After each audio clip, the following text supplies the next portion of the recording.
Good morning. Testing 1, 2, 3.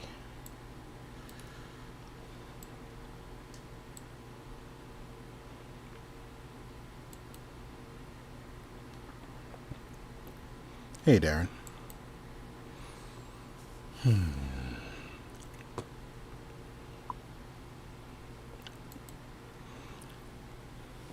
Mr. Wynn, what's going on, sir?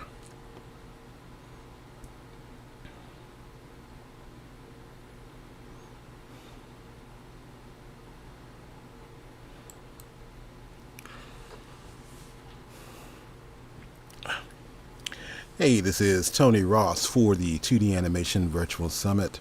Welcome to day 4.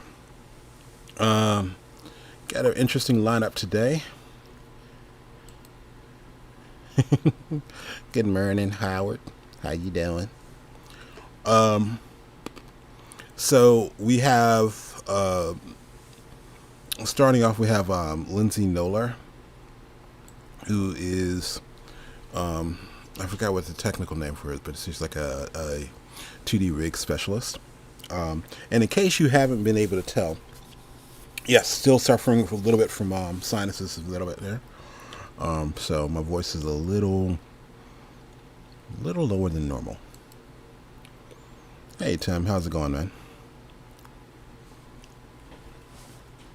So, yeah, we were going to be having Lindsey Noller. She's going to be talking about the 7 gifts. We were talking about initially 7 deadly sins, but 7 gifts of rigging in when it comes to well, rigging in general, but specifically we're talking about rigging in harmony. So I'm going to be talking about little things that there. We also have Roberto Rodriguez coming up after that, talking about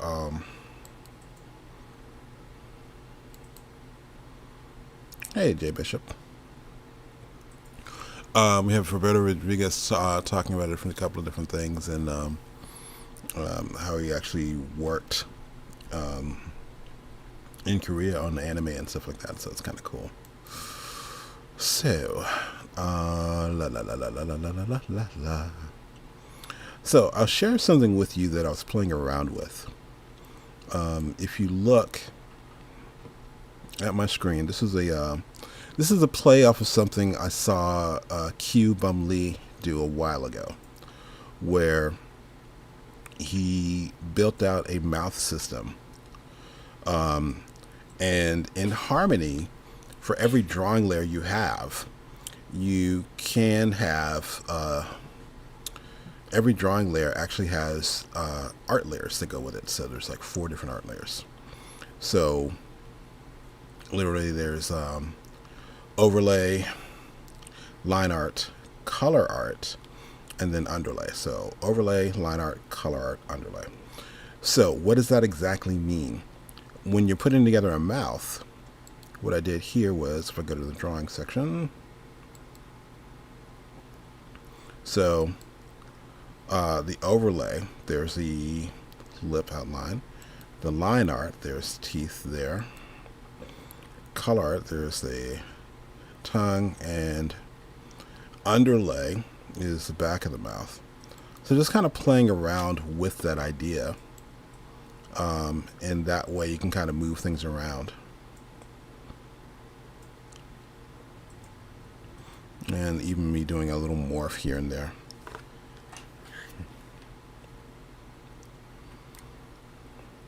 But yeah. Now, we did one small change. I think initially we had Laren coming up at 1:15. We're going to actually do that at 1 o'clock today. So like right after we break for lunch around noon. But right before that, right at 1, Laren is. I'm going to be playing Laren's video. And depending on how my voice goes today, that might be the last thing, because I was planning on doing some trainings and showing some extra stuff at the end. But the way things sound currently, I may or may not have a voice by the end of this, so we might have to pick that up tomorrow. So yeah, I was announcing yesterday, and that's like I have I'm allergic to mold. So if you're walking through the forest, this hybrid setup, I know where you're going. Yes, little fun stuff. But yeah, I'm like evidently walking through the forest and just breathing in the fresh air is not a good thing for me because yeah, leaves and mold spores and everything like that. It's like it's an attack on my system. So I guess we don't have that on my home world. So yeah, fun times. Meanwhile, so let me see if I can get this up there. But yeah, first coming up we have Lindsey Noller, and for those of you who are looking to learn more about rigging or trying to get into the business and things like that, as far as 2D animation, she's going to have some really cool information there, and we also pop up where her what's the word I'm looking for, her LinkedIn information is. So you can always reach out to her. But Lindsay's really cool. We first met when she was at Toon Boom, and one of the reasons I wanted her on the show is because she was always doing these little comparisons of like, hey, this is what's wrong with this rig. This is what's wrong. Here's where you can fix that. So yes, getting all that to go.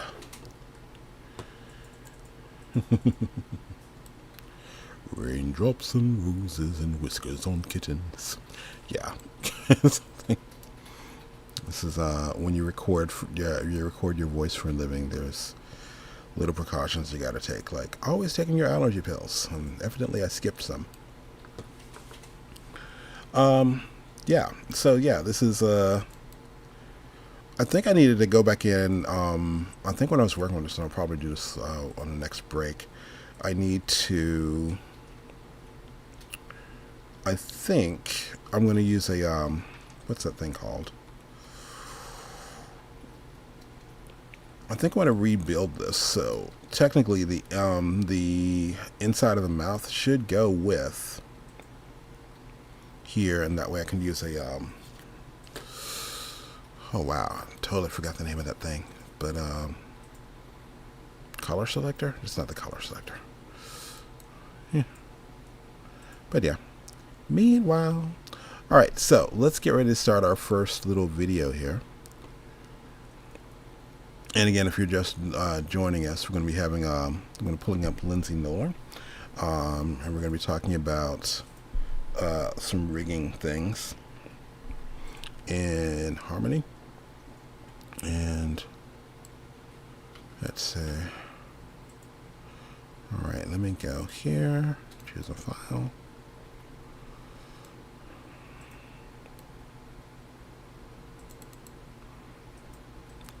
Alrighty.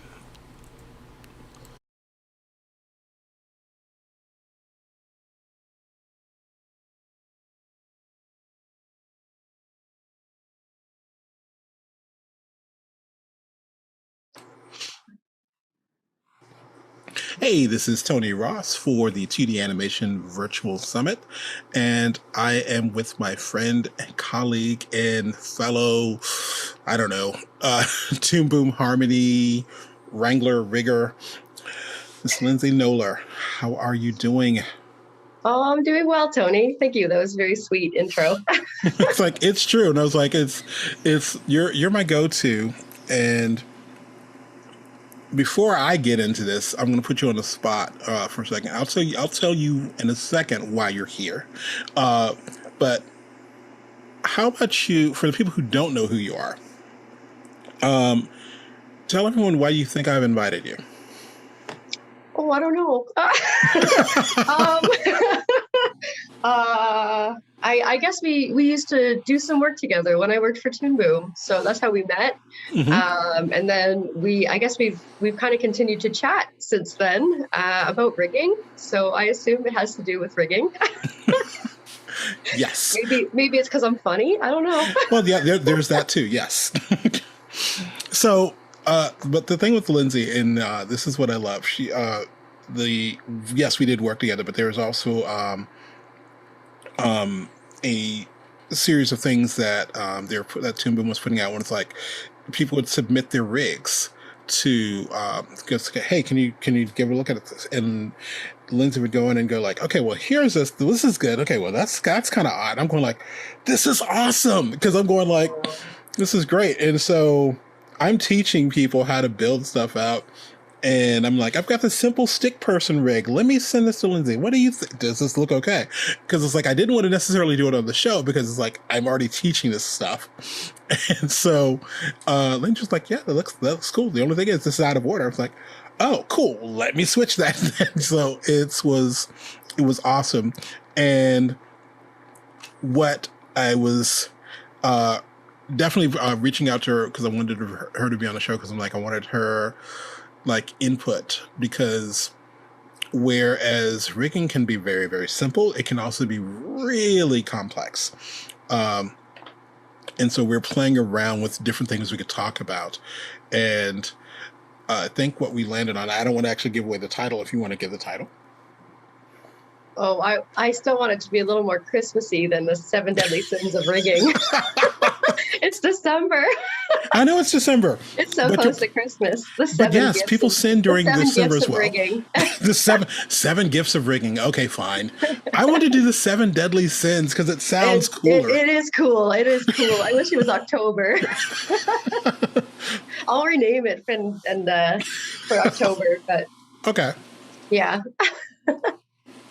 Thank you. The community rigging was a lot of fun. Actually, that was a really cool project that I got to be a part of, and yeah, that was a lot of fun. I really enjoyed that time.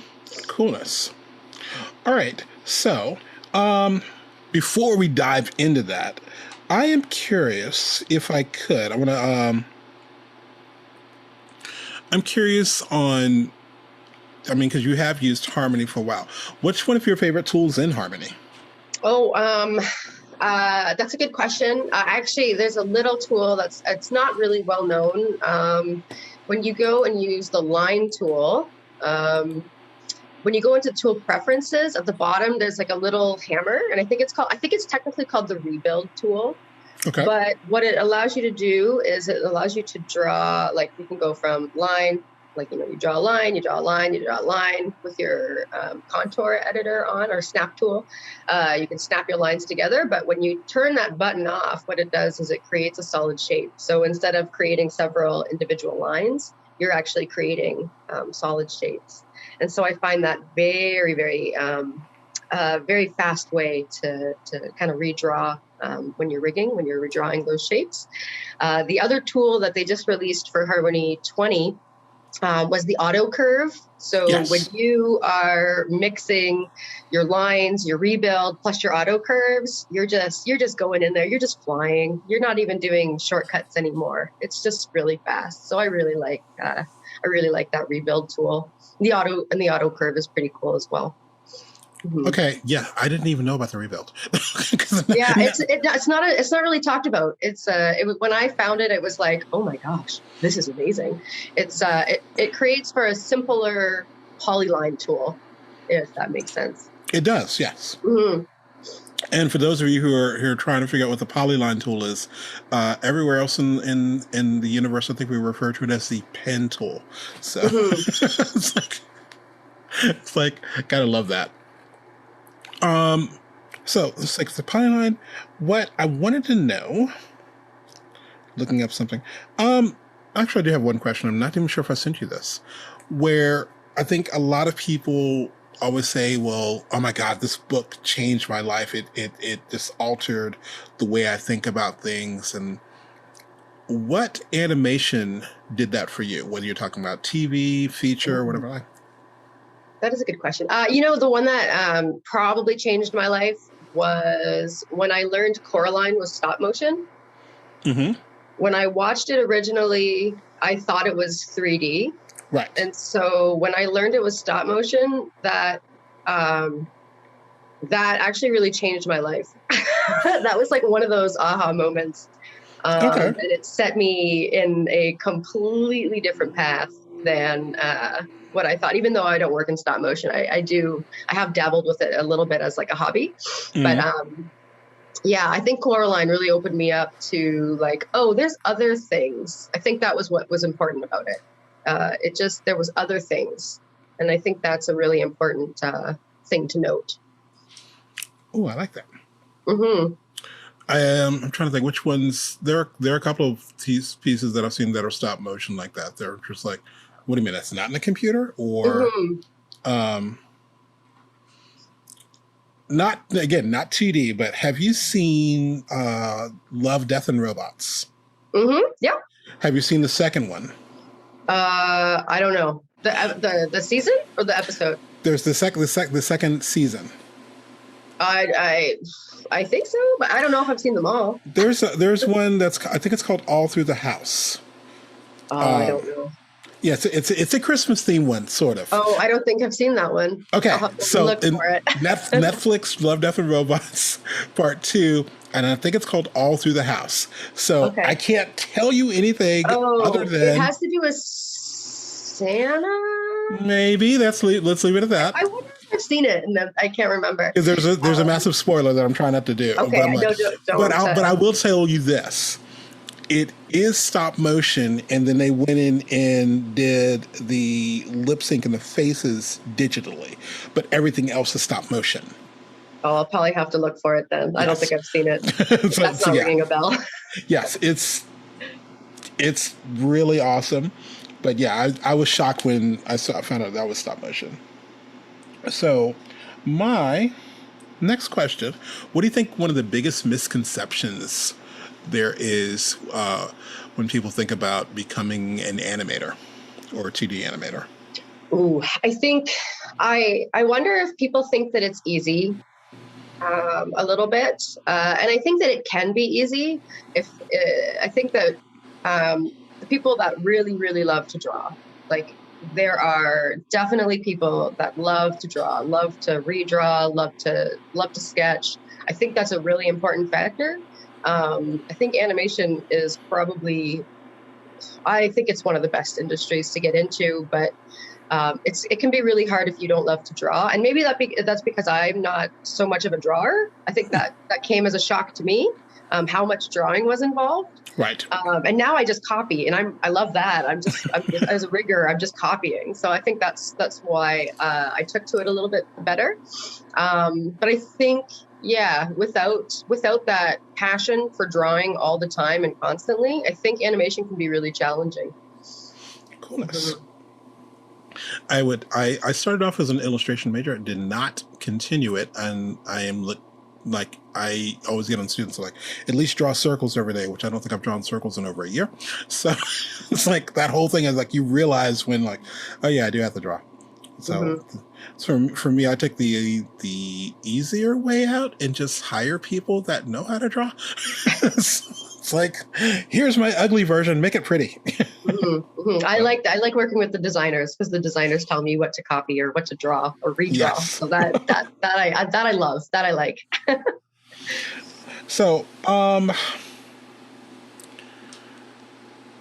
here's a question I love asking. Do you prefer working on projects that are more kid-oriented or adult-oriented? And I've been trying to figure out how to word that, because I keep saying, it feels weird to say kids animation versus adult animation, because you're not saying adult animation, but you're saying, anyway. So it's like, let's say that's more geared towards kids or more geared towards adults. That is a good question. I think it depends. I think that there are some adult cartoons that I would definitely love to work on. I'm a big fan of Final Space. But I also really like working on kids shows. I think that the slap happy silliness is probably more my type of humor. So I would probably have to say kids shows. Okay. Yeah. I was and I'm trying to think who does a nice crossover between the two, and it's not an animation thing. I think the Muppets. Oh, I'm a Really? huge Jim Henson fan. Yeah. And it's Huge Jim like, Henson fan. I was watching someone recently and they were talking about they didn't like how they kept doing these little cringe-worthy moments in the Muppets, and this is what the not what the Muppets is about. And I'm going, no, that is what the Muppets is about. You're thinking Sesame Street. Sesame Street is the kids' audience, but the Muppets, it's Hmm. always kind of doing that little thing of like, as an adult, you're watching it and it's like, oh my gosh. But as Yeah. a kid, they're just thinking it's funny. Um,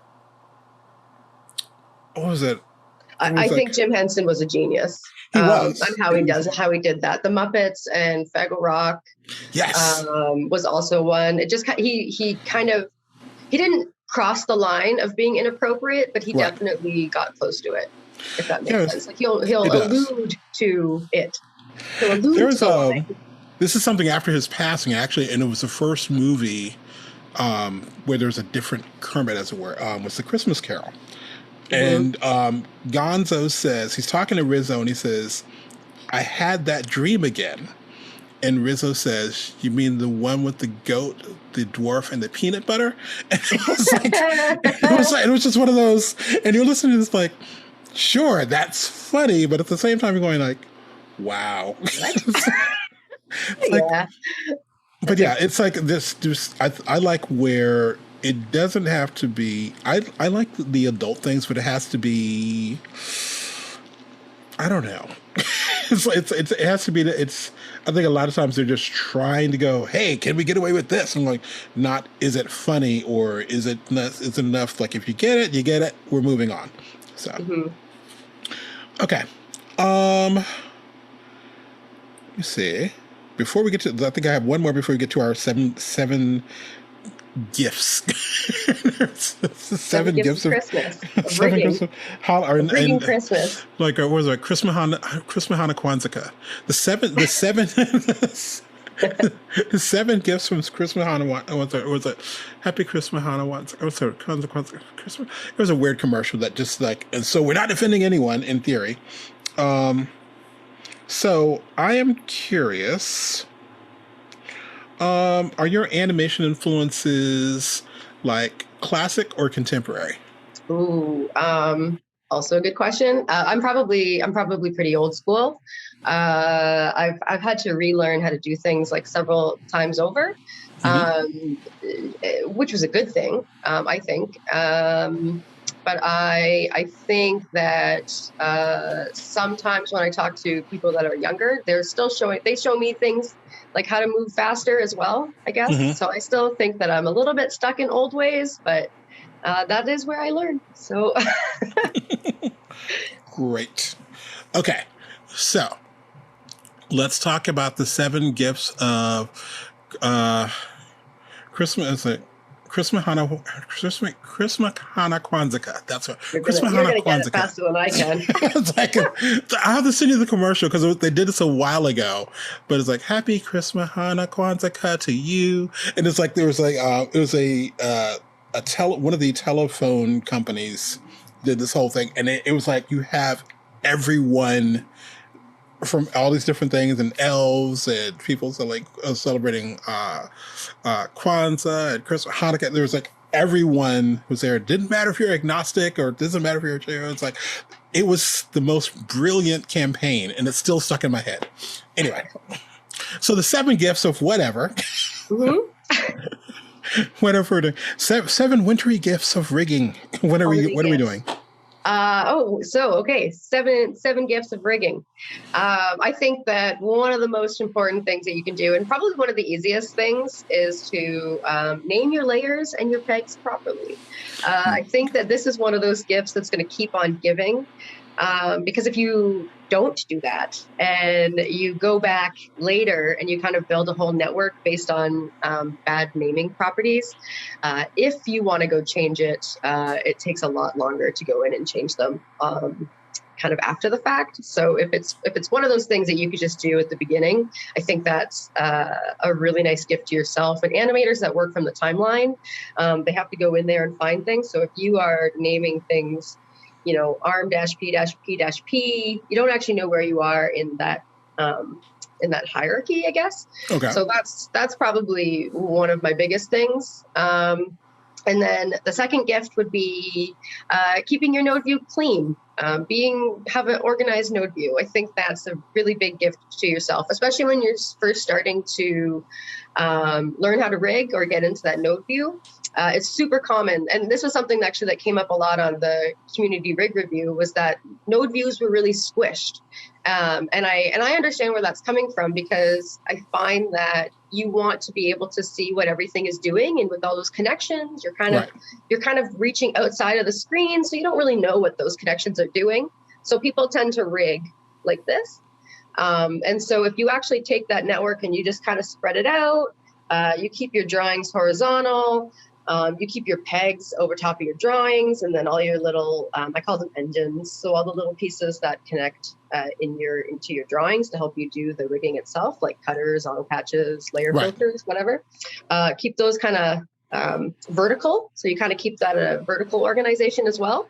And then the other thing that helps with that is because your marquee works as a square. So if you are trying to select things in your node view, you don't get a lasso. So you have to work with that rectangle marquee tool. So when you're working with that fashion, it makes it a lot easier to just kind of go in and select things without trying to like move things around and things like that. And so I think that's a pretty big second gift that you could give to yourself. The third one would be consistency. So if you are doing multiple rigs and you put them out there to the world, or if you're not giving them to the world, you're giving them to a friend, usually, you don't want, if you put your head on the left side and then your feet on the right side on the second rig, if you have those reversed, your animator has to now think about like where those things are. And if they're different between rigs, they can get lost in that network pretty easily. So it's pretty standard to go head to toe, head being on the left, feet being on the right, so that your consistency is like, it's just easy for people to find out what it is that you're doing, and even with your rigging style. So if you're practicing rigs, and you're creating a couple rigs, try throwing out try practicing the same rigging style over and over, so that people get used to your work. So let them get used to your work before you start changing things on them, because that does make it harder for people to kind of work with things. So I think consistency is something that's also a pretty big gift that you can give to other people, actually, when you're going through your rigs. The fourth gift is don't be afraid to get it wrong. Don't be afraid to try something new. So this one goes against the consistency a little bit, but there's so many different ways to rig. And I see a lot of people because I work with a lot of people that are just using the software, and they can sometimes get frozen in fear. They're scared to make a mistake. They're scared to make that connection, because those connections are all doing something so specific. So if you have an extra connection somewhere that you don't catch, it's like it can break the whole thing. And so they're afraid to make a connection. But it's so easy to just, okay, you plug it in, it doesn't work, okay, you unplug it. Yes. So it's as easy as that. But sometimes that creates a little bit of a paralyzing fear for people. So don't be afraid of that. Just get in there, make a mistake. Don't be afraid to start over, especially when you're trying out like a new system for like a limb, or if you want to get into something a little bit more fancy, just get in there and try it out, and share that with a friend, but warn them that you're making some changes, so that they also know. But yeah, that would probably be the fourth gift is really to yourself and get in there. For the fifth gift, keep it simple. As you mentioned at the beginning of this, rigging can get super complicated, super fast. And that's probably something that you want to, I try to avoid it. I've been doing this for 10 years, and it's still something that I catch myself every once in a while where I'm like, okay, this is getting really complicated. Maybe take a step back. Maybe can I think about this in a little bit of an easier way? Maybe it doesn't have to be this complicated. What are the benefits of going this complicated? That's a really good question to ask. Like, what does this animation need to do? How long is it going to be on the screen for? Is it worth putting in that much time and effort into making a very complicated, like a really good example would be like a hand. A hand could be a drawing swap, but it could also be a bunch of articulating fingers that look beautiful. And so that articulating hand could take you a day to rig, or maybe a little bit longer. But a drawing swap, in the pose that you need, 30 seconds. So you really have to start to evaluate where those complexities are where you're putting them. So that's my fifth gift. The sixth gift, and this is kind of a big one. This one, I think sometimes people are a little bit nervous about as well. Be open to feedback. So when you share your gifts, when you share your rigs, see if people will talk to you about them and like what they liked, what they didn't like, if there was anything that got stuck, because this is only going to make you a better rigger. Especially if you're not animating your rigs by yourself. Sometimes we don't really know. Well, maybe you do know, but I think when you're sharing with your rigs, or if you're animating your own stuff, I think it's a little bit easier to kind of like, okay, you know how it's going to work, but you can't assume the other person's going to know how it works. So you're going to learn a lot about those little gaps when you're actually getting those feedback. And the other thing about that is, if you are going to start testing little new things, and if you're in a production, what I like to do is I'll drop a little Easter egg. So if I'm trying something new, and actually I'm working with weighted deformers right now for the first time in a production, and I have a character that could be full of them, just full of weighted deformers. And I don't know if the animators are going to like them just yet in that level. So I've put them in another character, and it's just on a couple drawings, and I've got some notes saying, let me know how you like this. And then that's going to dictate if I base an entire character on them. Okay. If that makes sense. Yes. So that's the kind of feedback that's really nice to look for, especially when you're trying out new things, because it could be overwhelming for people when they're used to one thing and they're working on such a time crunch to change. Right. You wanna know that stuff. And then the second one is more like a little assignment, I guess. So the seventh gift would be really perfect a circle joint. And what that means is it's like building an arm. The circle joint would be the elbow. And so basically you take a circle, and then you've got a shape, and you want to take that circle and you want it to be really perfect, a really perfect circle, so that when you take that longer shape, it could be a rectangle, it could be like an oblong shape. But when you take that circle, you want to break that object into two pieces, and you don't want the viewer to really notice any lumps or bumps. And so that's a really good skill to kind of really nail if you're getting into rigging, so that when you've got characters moving their elbows and their knees, because everybody's got elbows and knees, you want those connection points to look really good. Coolness. I am loving that. And I'm like listening to those gifts and going, okay, how many of these have I broken? I know I crowded a lot in the beginning. These aren't even technical. These aren't even like in the program. They're not even technical fixes. Right. So these are just these are really good things though to get you on your way to get into rigging. So there's so many ways to rig. There's so many different ways to rig. That if you follow these guidelines, no matter what you're doing out there, you're really going to be your own little gift to the world, to the animation world. Loving that. Well, Lindsey, this has been awesome, and thank you for that. I had no idea where we were going to go. Because we talked about this the 7 gifts sins earlier, gifty sins. We talked about this like months ago, and so I haven't actually to anyone listening to this. This is the first time I'm hearing it from someone like, oh wow, that's good. I'd be writing it down, but luckily I've got it recorded, so I'm going to have to take a look at that later. But thank you again for taking time to do this, and I am definitely looking forward to working with you later on some stuff that we'll talk about later, because you piqued my interest on some things. Yeah, if you don't mind, I would love to reach out to people. If you are working in rigging or animation, I'd love to hear about people trying to get into the animation industry. That's something that I want to start working with people with. Okay. So So um, what's the best way to reach you? What do you want to do? Do you want to tell people what your LinkedIn? I'm not suggesting that you post your phone number or email, but Oh, I won't post my phone number, but definitely through LinkedIn. I hope that people can find me on there. I think it's just Lindsey Noller. I think there's only one of me. I think that my glasses, you'll recognize my glasses.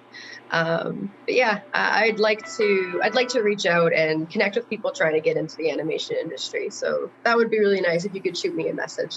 I'd really appreciate that. awesome. And I'll pop that on screen so we actually know how we actually reach you. Thank you again. This has been awesome. And Um, we my pleasure. got to do this more. All right, this has been Tony Ross for the 2D Animation Virtual Summit with the lovely Miss Lindsey Noller. I'm actually pronouncing that correctly. It's not it's like no, like you know something. So when you do reach out to Lindsay, it's Noller. It's like I'm not It messing is. it The up. K is silent. My whole life, it's been silent. Well, then people say Nowler. So I'm messing with you. Okay. Say bye, Lindsay. Bye, everybody. Thank you, Tony. This was really lovely. Awesome.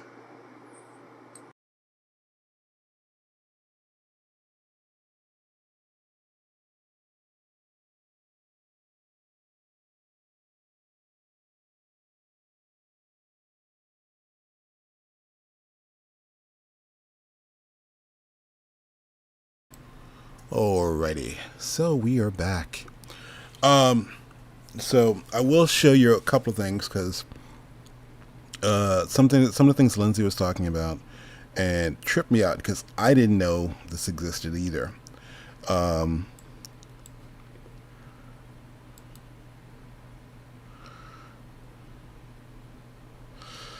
Let's see. I saw Tony White's Pencil to Pixels posted in 2006. Is his new book an updated version that's coming out of that book? Here's the thing. It is within the same name. However, it's a totally different book. It's not an updated book of that. It's going to be a brand new thing. It's just within that same vein. But yeah, Pencils to Pixels, that he did that in 2006. The new one still has it's part of that series, but it's a completely new book.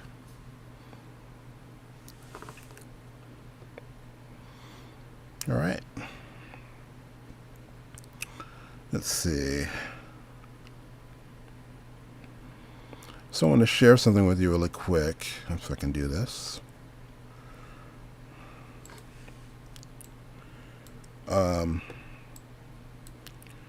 Let me make a new drawing. Command R. We'll call this the line tool, I guess. Add and close.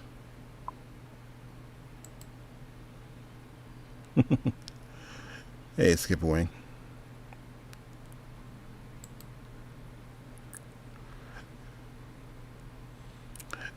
Darren, you are welcome. Okay, so the thing that Lindsay was mentioning, and I didn't know about this either, but she was talking about in the line tool in Harmony. If you go to the tool properties, toward the bottom, there's this little hammer, line building mode. So if I turn that on, it's like I can drag this line here, drag another one, drag another one. It's basically building everything out as one solid piece. All right. So in theory, yeah, that's all one solid piece now, and that's the line building mode. The other thing that I learned about was if I pull this line out, if I hold down my command key, I can curve that line. So pulling the line out straight. Hold on, Command, Control on PC. Let go of the mouse, let go of the keyboard. So yeah, just little things like that. That's kind of cool.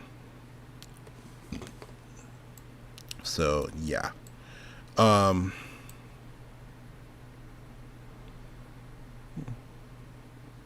I'm glad that a lot of the stuff is pre-recorded, because I'm thinking, like, if I were doing live interviews, that would not be happening today. So, excuse me. Where are we at? La la la la la la la la la la la.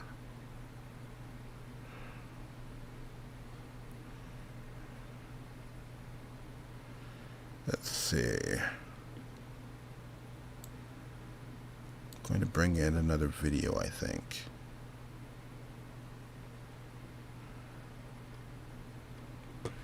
Let's see, we're at what time? 10:45.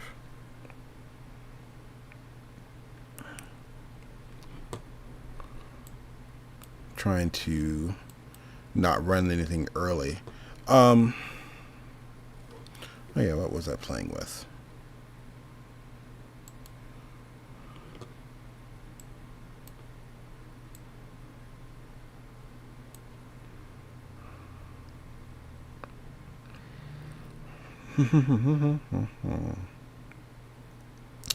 So I think, because, excuse me, because I do not have a voice right now, I'm going to play or replay a video from earlier, because I thought it was kind of cool. Let's see.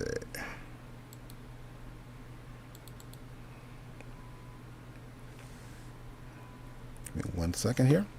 Just figuring out a few things. Okay.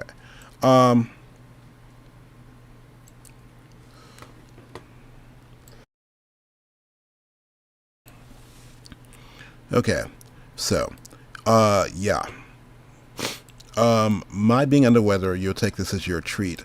I'm actually going to replay from Monday, or from Tuesday. I'm going to replay Mark's Simon's thing. And Mark, if you're out there, I apologize. I would have told you ahead of time, but again, I was trying to figure out if I was going. I was like, Tony's calling in sick today. We're not going to do the summit today, but I still wanted to actually run that. So, this would normally be the part where I'm going, hey, let me show you some tutorials, but yeah, that's not happening right now. So let me replay Mark's thing on Crap Ride, because I thought it was pretty cool. And then right up after that, we'll play, wow, Roberto Rodriguez. So hold on 1 second.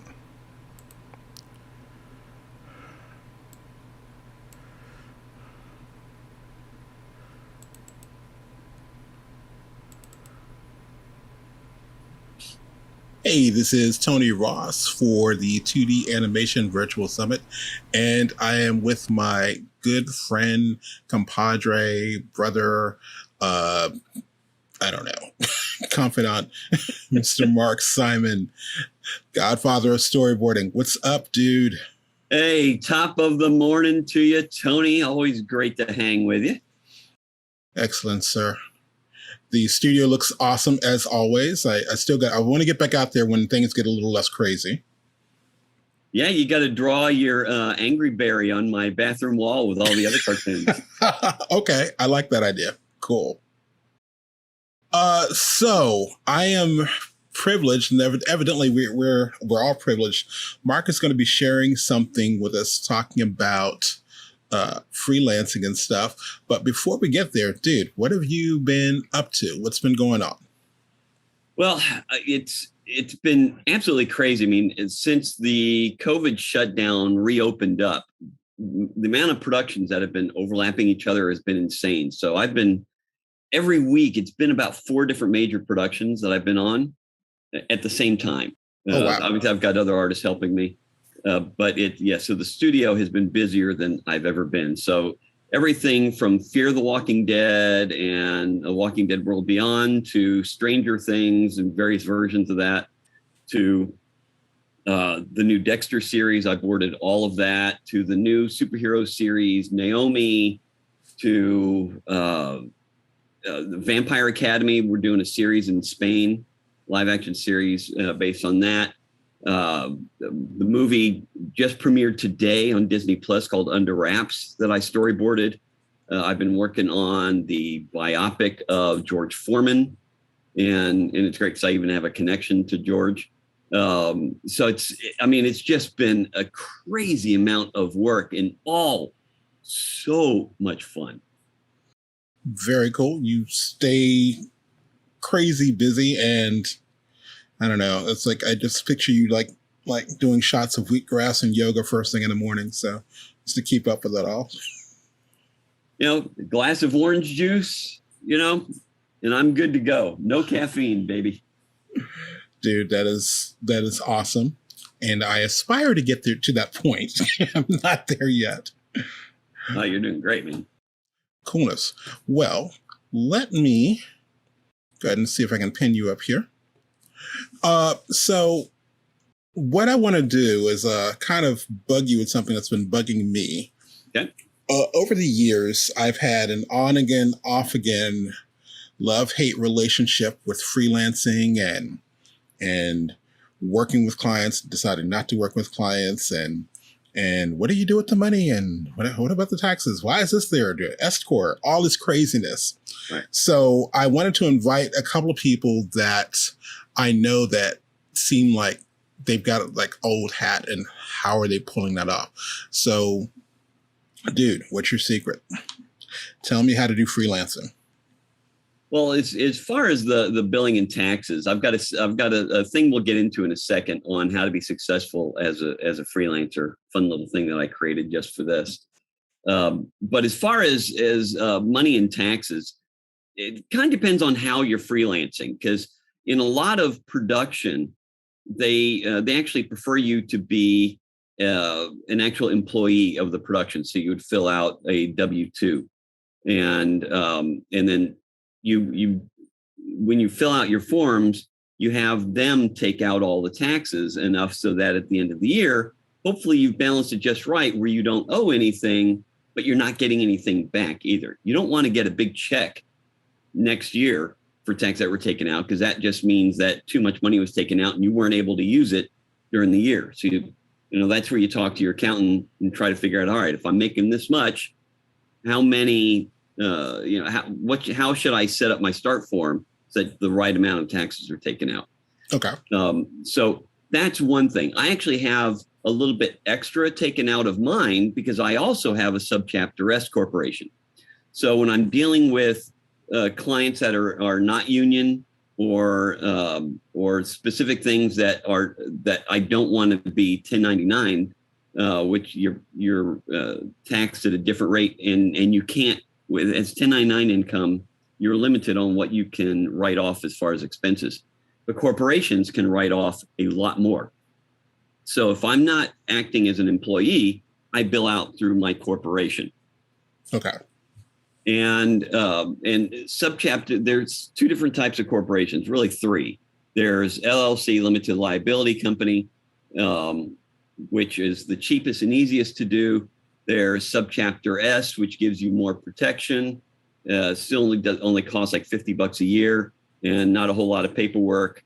And then there's a C Corp, which it costs a lot more to run, a lot more to open, but really you only benefit from the tax benefits if you make over like $250,000 a year.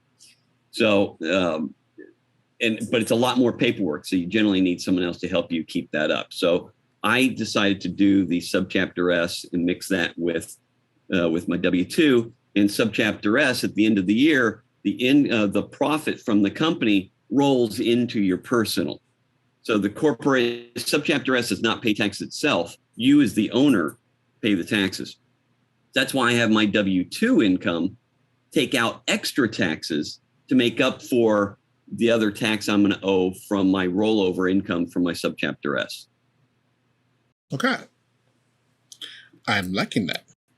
Yeah. So it's just a way to look at it. And if you're not set up with all of that, just take a quarter of your profit. You got to figure out what kind of expenses you're writing against and just put that into a savings account, because at the end of the year, you're going to owe that amount in taxes. So Okay. just plan for it. Don't keep it in your regular account because you think, hey, I've got 20,000 sitting in my account, and all of a sudden 5 to 6 of that has to go to the government. And if you're spending the money along the way, you might not have it. So Right. it's just easier. Act as if it's just savings, put it aside so you're not even looking at it. It makes it a lot easier to pay your taxes.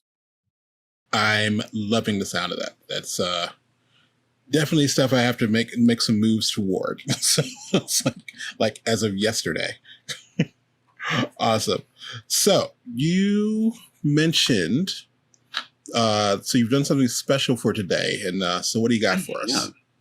All right. So when you and I were talking leading up to this, we were talking about one of the things that you want to hit this time around is freelancing and how to succeed at it. And you and I have had a lot of private talks about the business and working in the industry as well. So I thought, so what would be a fun way to take the information, which could just kind of drone on, but make it memorable? And being a freelancer can really be crappy at times, because there's parts of it that are not fun. Now, I still love it. I love what I do. I love running my own business, but it can still be crappy. So I thought, it doesn't have to be a crap ride. So if we take the letters from crap ride to 8 letters, there's 8 different elements to look at to succeed as a freelancer. And I figured we'd just go through that, and hopefully it'll be more memorable. People can think, crap ride. What did he say the C stood for? All right. Yes. So that's what we're going to do. We're going to go through Awesome. crap ride and try to help everybody listening, all of your amazing viewers, on how to be more successful. I'm loving that. Cool. All right. So shall we start? Let's start. All right. So C from crap. The C stands for communicate. Probably by far the most important thing to do as a freelancer, because as long as you're communicating, there's no questions. Your clients know what to expect and when to expect it. Whenever you don't know something, your mind will work towards the worst. And the last thing you want is a client thinking the worst about you. So if you're in the middle of a 2-week project, you don't wait until the end of 2 weeks to show them something. Every day or every other day, send them something, even if it's just an email saying, hey, here's where I am. This is what I'm doing. Or yesterday, I had to go to the doctor, but don't worry, I'm making up the time. So by late tonight or tomorrow, I'm going to send you something. Whatever it is, just communicate. Let them know what's going on. They don't have to worry. And the less a client worries, the more they enjoy good communication, the more they're going to call you again for the next project. And see, that's the thing. Successful freelancing is old clients continuously calling you.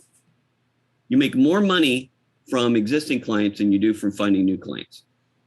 Okay. Okay. So that's C, communicate. Just talk, email, phone calls, whatever. All right. The next one, and this is something, because I mentor a lot of young people coming into storyboarding. And the next one is something I get after them all the time on their websites in particular, is you need to be reachable. The R in crap is reachable, which means everything you send out has to have your contact information. Every page on your website has to have your contact information, email and phone number. Every poster, I always say poster because I send out big images of my storyboards to clients that they can print them out and things like that. It has my contact information on it. Awesome. Every page of my storyboards, when I export them out, all my contact information is on the bottom of every page. Why? Because at the moment someone thinks, oh, I need a story artist, or I like this guy's stuff, I don't want them to have to look for how to find me. It's right there. So no matter who has my stuff, finding my website, no matter where they are, instantaneous, I am reachable. But that also means if they call you, you have to respond within 15 minutes. As a freelancer, you've got 15 minutes because they're going through a list. The production has no time. Everything is last minute. So if a production, whether it's a commercial, TV series, or movie, if they call me, I know I'm somewhere in that list. Hopefully I'm at the top. Hopefully I'm the first, but I might be the third. But if I don't get back to them in 15 minutes, they're calling the fourth or the fifth. And the first person to respond gets the gig. Okay. So you have to be responsive as well as reachable. Oh, we got a double header on that R. Responsible and reachable. Like, responsive and reachable. Yeah. You got a bonus here already. How great is that? Awesome, dude. I'm loving that 15-minute thing. That's damn. Okay. Oh, yeah. I mean, I try instantly to get back to people, but I found that generally if they really want you, they'll wait a few minutes before they call the next person. Okay. But they're not going to wait long because they have to find someone. Right. So it makes sense when you think about it. Very cool. All right. So the A in crap is advertising. So what I like to tell people is you can be the absolute best at what you do. But if no one knows it, they don't have the opportunity to hire you. Okay. The way they know it is by getting your name in front of them. And that's advertising. And that could be as simple as putting together a list of people who need to know who you are and emailing them. Could be sending them flyers, little gift things, buying ads. Here in Atlanta, there's an email that goes out. I don't even remember the name of the group that puts it out, but at the end of every email, they have a list of preferred vendors in the industry, and you buy into that list. And I bought out for the last couple of years. I'm the only company for storyboarding and illustration in the industry. So I'm on that list in every email he sends out. Okay. So again, it just keeps my name out there in front of people. So when they think, oh, hey, we need storyboards, my name or my company name is what's out there in front of everybody all the time. So I'm doing what I can to make sure that I'm always the first person someone calls. So that's what advertising is. That's why we sit through so many ads all the time. There's a lot of great soft drinks, but Coke promotes the most. So even if you don't like Coke the most, that's the first thing you're going to think of, because their name is always in front of you. Advertising works. Cool. But here's the flip side of that. It's expensive, or yes. It can be expensive. That's where the P comes in from crap, which is promotion. Promotion is free advertising. Okay. Now, if you put together your own list of emails, that doesn't cost you anything but time. But promotion is where you can get into print or on air or in podcasts or whatever, and someone else promotes you that you don't have to pay for. See, promotion is great. You're offering someone content. They're offering you FaceTime and connection and contact to hopefully new people. Okay. So that's the synergy of promotion. You offer something, they offer you something back. Generally, it means that that's going to be a story. So if you want to promote something in some industry trade, generally it's not going to be a promotion. Is not, hey, hire Mark to do your storyboarding. Well, that's not promotion. That's begging. And no one's interested in promoting you that way. But if I say, this year I'm celebrating 35 years working in the industry. Okay, well, that's a story. Or Under Wraps, the Disney Plus movie Under Wraps premieres today. And we have a few minutes to talk to the story artist. You can find different approaches, but it's always got to be a story thing. You'll get promotion as far as what you do from that, but don't think about selling yourself. Think about a story that the viewership of the people you're reaching out to would be interested in. And that gives you promotion. Okay, are we good? Good, yes. All right, so we've gone through crap. And we came out looking really good on the other side of that crap pile. Now we're going to go on our ride. All right. Okay. So the R in ride is rate. You need to know how much to charge. Now, there's a few things you can do. One, talk about how much you charge and ask other people how much they charge. We've always been taught not to talk about that. But you know who started that? Businesses. They don't want you talking, because when people know things, see, knowledge is power. If you know that these people, 5 people, are making more money than you, well, then you're going to ask for more money. See, that the power of talking makes us as the workers stronger. You have to talk to the people you work around. I've asked other story artists how much they charge, and I tell the people I mentor how much I charge and how I charge. It's really important for us to share this information. So if you're told don't talk, that's only because they're trying to keep you down. So you need to know it. Now, there's other ways besides just asking other people. There is looking in there's a book that comes out every few years called the Graphic Artists Guild Pricing and Ethical Guidelines. Yes. Okay. I actually helped rewrite the pre-production for the latest edition on the rates. And in fact, I rewrote the structure of that section for them. So that is up to date. I've used that for years and years and years. So it's got everything on for every type of everything from textile design to cartooning to animation and storyboarding, you name it, it's in there on the range of rates. Obviously, if you're just beginning in storyboarding, you're not going to charge how much I do because I've been doing it for so long, right? So it covers all that, and it covers sample contracts and how people work and what people expect. It's a fantastic book. You can also, there's unions and trade agreements for many, many different types of art or people who work in the industry.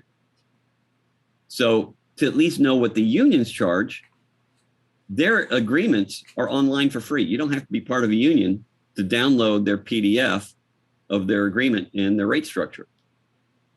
I just got on last night onto the Animation Guild and download their union to see how much people are charging for different things. I'm going to be sharing that next week in another talk. So that's free for everybody.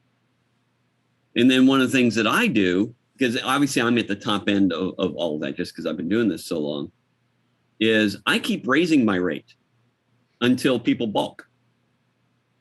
I don't just stay at the same rate. I just keep raising it until someone says, well, I can't afford that. Then I know I've reached the top end of what the industry can afford. And then next year I'll tease it and try to raise it up a little bit again. If you don't keep asking for more, you won't get more. Right. I've only ever had one production say, hey, we'd like to give you more. It was actually Fear the Walking Dead. It was great. This last season. They said, hey, we're giving you a 3% raise. Cool. We'll turn that down. But you need to know what people are getting and what you can get, what the range is, and keep testing that upper boundary as you get more experienced and keep working to get as much as you deserve. Cool. All right. That's the R. So in ride, now we're up to I. So the I is improve. You need to keep improving. Technology is always advancing. I mean, you know this. You're dealing with, because you're this master at training in software, it's always changing. Yes. If you don't keep up with it, you will fall behind and some other young upstart is going to take your position. Right?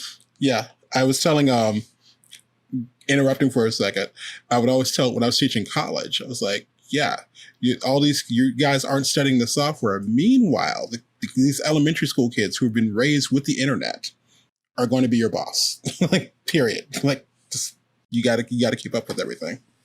Oh yeah, look, I've been storyboarding over 30 years. It's changed a little bit. Just a little bit. A little bit. So I keep up with it. And then I work with with software developers. You and I both work with Toon Boom. Yeah. So I know the latest, and I help make sure that it's always continuing to grow. I do what I can to offer my help. Because if I didn't, other people would. I mean, I had to change my art style a few years ago because I realized that some of the younger artists were drawing differently, and it was attracting the producers and directors. They wanted that kind of look. So I adjusted my style to be more of what people were buying, and my business exploded. So you always have to look at what you're doing.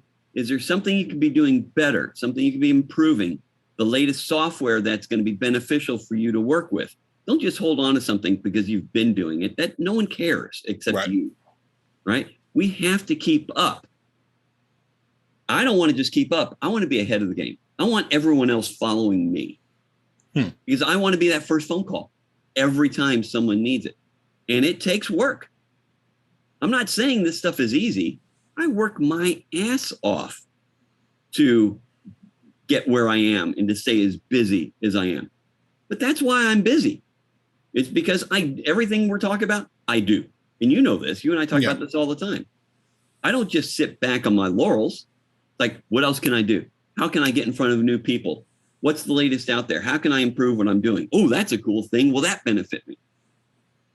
I'm always looking for that. Okay. All right. That's the I. So now we're up to the D in ride.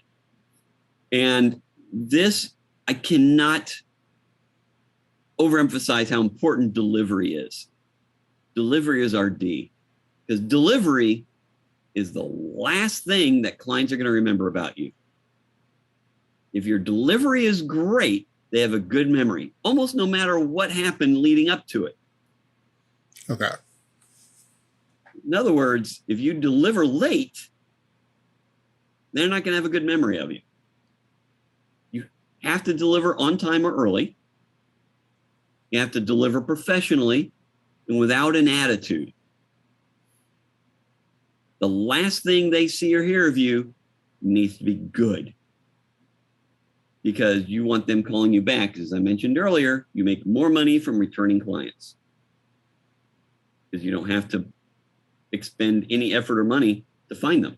They're existing. It costs money to attain a new client through advertising, time, promotion, whatever.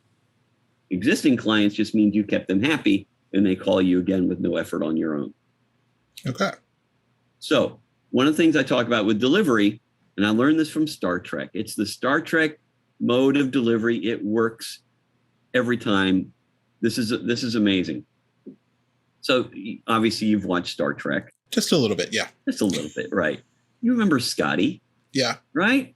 The engineer from the original series? Yeah. So Scotty, so brilliant. Scotty, when can we get those engines back? Cotton, the delinium crystals are totally depleted. It's going to be at least 2 weeks, Cotton, before I can get anything going. And then 32 minutes later, everything's running, and Scotty's a hero. So what I learned from that is overestimate how long something is going to take to do, and then deliver it early. And then you're a hero.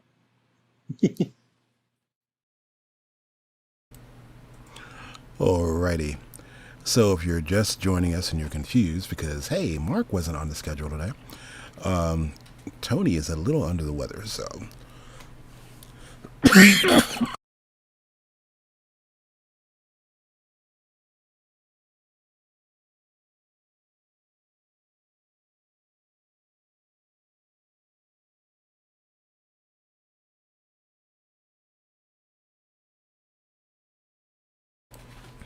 My apologies. I was trying to hit mute.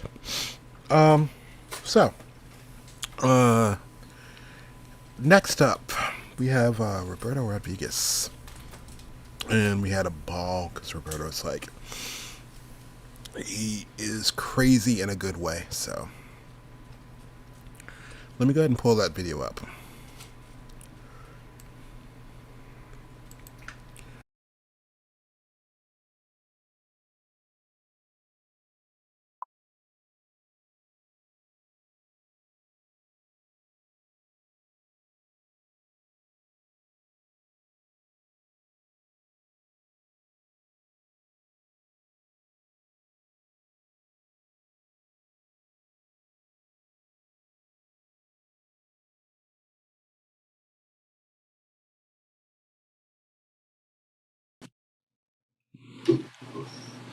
Hey, this is Tony Ross for the 2D Animation Virtual Summit, and I'm hanging out with my friend, compadre. I started to say companion. You're not a companion. Friend, compadre, associate. Associate, I'll go with that. Mr. Roberto Rodriguez. What's up, dude? How's it going? Comrade. There you go. Comrade. Okay. We'll go with comrade. What's up, man? How goes it? It's going good, man. It's going well. We're hanging in there, doing our things, living life and trying to not let life beat us. Something like that, yeah. So for the people who have no friggin' idea who you are and why are you here? Oh my God. Well, at the summit, at the summit, why did I invite you? Why did you invite me? So I am a CG animator. I worked on numerous television productions as well as commercial advertisements and marketing campaigns. I guess I could just say I'm a CG animator. Yeah, that's who I am. I can't go how to go in deeper. Because when you want to go into it even deeper, right? You can say who I am. I'm half Puerto Rican, half Korean. What? Yes, indeed. A lot of people give me this quirk when they hear my name, Roberto Rodriguez, and they're like, how did that happen? How? And so I embraced my half Puerto Rican and Korean side. I am one with me. And I'm happy. That's all that matters. Cool. Yeah, I got my bachelor's degree in animation at the Savannah College of Art and Design, not the Atlanta campus, but the actual Savannah campus, which was all of Savannah. Savannah is SCAD. Yes. It's SCAD. It's SCAD-Vanna. It's SCAD-Vanna. You know what I mean? You might as well call it that. But after that, I traversed the world and went to a place called South Korea. Okay. And in this wonderful country that is partially my mother's land, right? This is literally my mother's land, right? I went and established myself as an animator there. I started as got my master's degree at Hongik University. And then I went into work with one of my professors who asked me if I needed a job because, I was just sitting there twiddling my thumbs, just learning stuff. And he was like, you need to be working. And I was like, yes. And this guy is the director of Wonderful Days. I don't know if you guys know what that Holy crap. show was. Okay, yeah. Kim Moon-sang. I call him Kyosunin because that's professor. And he took me and he brought me to one of his friends' companies, which was Studio B. And I worked with Chong Kam-dok-nim, which is director Chung and producer Lee. And we worked on several shows there, from Flower of Savi to a couple of, what do you call those things? Pilots. Okay. The Korean animation industry is a lot different than how it works in the US. It's a lot more government run and government funding. So I got to taste a little bit about when we're developing pilots, you don't just show it to any kind of broadcast network. You have to get your funding from the government. So one thing that they did was they would hold I equated it to a Hunger Games, literally. Because every animation studio is working on their little thing, and then they'll present it to the government, and the government decides which money they're going to get, which show is going to get funded. Oh, wow. And to get that, because Koreans or the government doesn't understand animations, what they'll do is they'll hire or they'll bring in producers and writers and directors from Hollywood, some from Paramount or WB. They'll all come in and they'll judge these shows. And I got a taste of that kind of life, of that kind of experience where I was translating the pilot that we were working on, and it was an interesting thing. And then from there, I went to an outsourcing studio where basically a lot of studios where Korean studios are basically this. It's like you're either an outsourced studio where you're basically getting work from other countries, or you're going to play this Hunger Game thing, right? Oh, wow. So one or the other. Pretty, yeah. So like, it's how you get your funding. It's kind of it. Now, granted, this was back in 2008, 2010, so it could have changed by then. But when I was there, that's how it was being run. It was crazy. They had all these character summits and animation shows and things like that, where they would basically have all their shows lined up, and you would see their pilots in kiosks, right? And the producers would basically just come in and they'll like put on their headphones and they'll watch the show, and then they'll make the decision as they go inside, and then they hear the pitch. It's crazy. It's crazy. Man. But I don't know if like that's how like, because I never experienced MIP TV, right? Because MIP is where like buying and selling happens. Like I've seen a little bit of it in Kid Screen, if you guys ever been. Kid Screen has a little taste of that, but it's more like a pitch session where you just go in and just pitch, right? Right. Pitch your show, and if the buyer likes it, they'll pick up on it. But here is like they have an office outside. Well, it's not really an office, but like the atrium. Before you go in, you have all the shows lined up. So every show that is trying to get made is literally like lined up in that thing. And then, the shows that have made it before, then they get sold on to bigger broadcast networks. That makes sense. Yes, it does make sense. So it's just an interesting way, because like when I was pitching my show, I told them straight out, I was like, this show's not going to make it. I was like, you got people from the U.S. watching the show. It's not going to make it. And he's like, why? And my reason for the show wasn't going to make it was because the concept of the show, I don't know if I could talk about this. NDAs and all that. If you're worried. Anyway,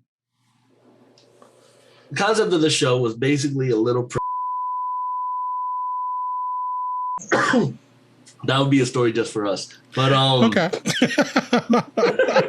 I was like, that's a really good story. And I'm going, I can see why we had to edit that out. Okay, cool. Right? Because it's a little bit going into the actual story of like the actual producing side of things. Like, I don't know if that's something that is actually clear to talk about, especially since I don't know if the show even got made.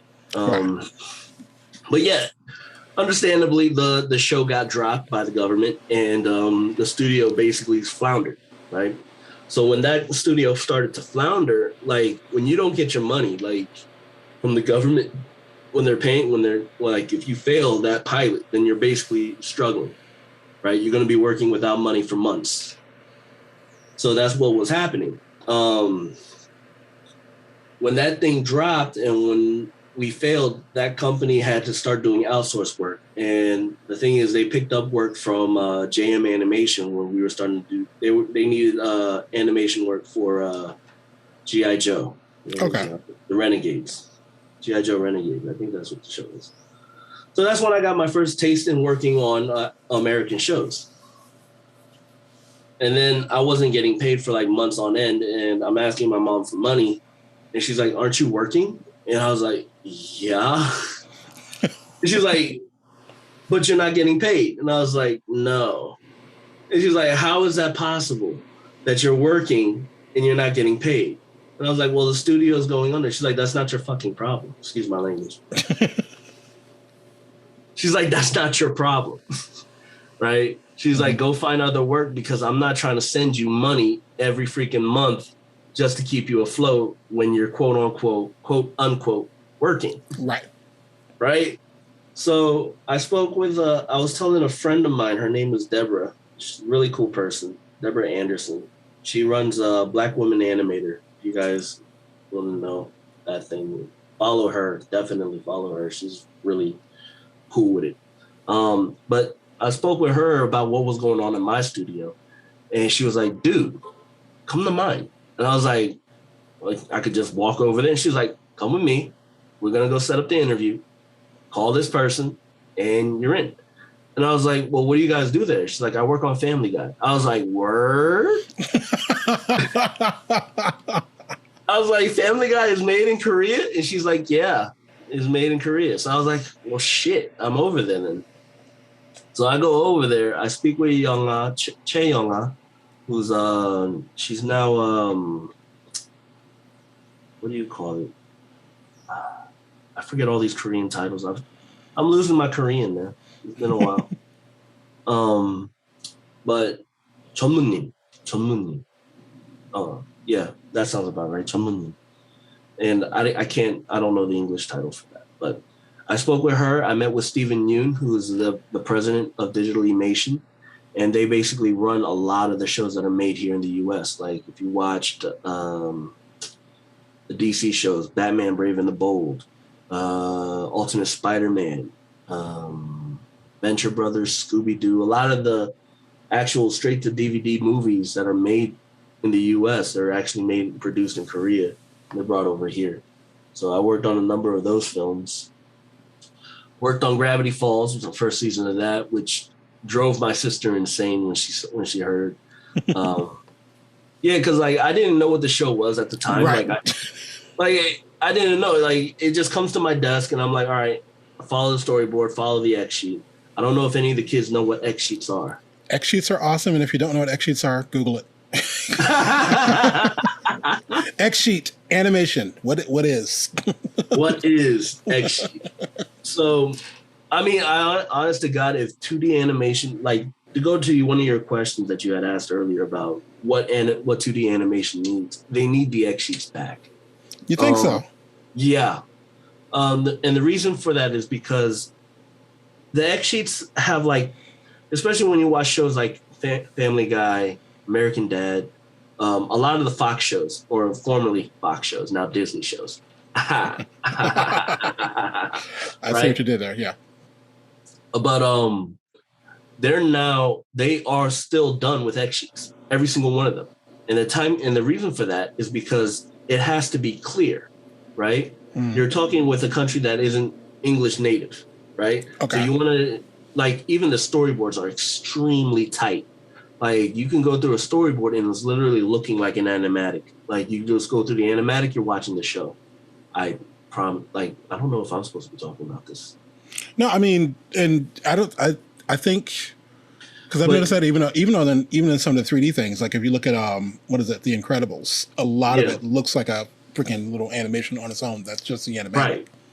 But like even then, it's like when you're watching the Family Guy things, like it has to be extremely clear, right? Right.